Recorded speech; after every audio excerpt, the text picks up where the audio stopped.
നമസ്കാരം, സിറ്റി ന്യൂസിലേക്ക് സ്വാഗതം.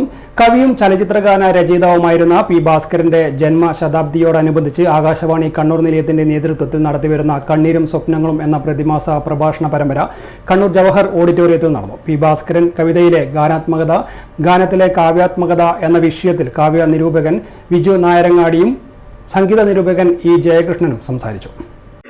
രണ്ടുപേരും സമീപ പ്രദേശങ്ങളിലാണ് ജീവിച്ചിരുന്നത്. ഒരാൾ കലൂര്, മറ്റൊരാൾ ഇടപ്പള്ളിയിൽ.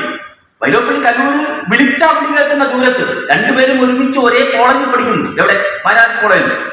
ചങ്ങമ്പുഴ ജീവിച്ചിരിക്കുന്ന കാലത്ത് ചങ്ങമ്പുഴയെ അനുകരിച്ചുകൊണ്ട് ഇടപ്പള്ളിയിൽ മാത്രം 144 കവികൾ ഉണ്ടായിരുന്നു അവിടെ. ഇടപ്പള്ളിയിൽ മാത്രം. അക്കാലത്ത് ചങ്ങമ്പുഴയിൽ നിന്ന് വഴിമാറി നടന്ന ചങ്ങമ്പുഴയുടെ കാൽപ്പനിക ധാരയെ ബ്രേക്ക് ചെയ്താണ്, വിച്ഛേദിച്ച കവിയാണ് വൈലോപ്പള്ളി.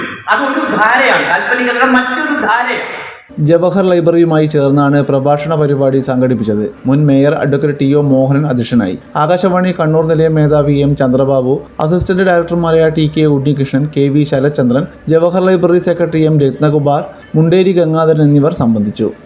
കൂടുതൽ വാർത്തകൾ അറിയുവാൻ സിറ്റി ചാനൽ വാട്സ്ആപ്പ് ഗ്രൂപ്പിൽ ജോയിൻ ചെയ്യുക. ഒപ്പം യൂട്യൂബ് ചാനൽ സന്ദർശിക്കുക. വാർത്തകൾ ഇവിടെ അവസാനിക്കുന്നില്ല. മറ്റൊരു വാർത്തയുമായി വീണ്ടും കാണാം. നമസ്കാരം.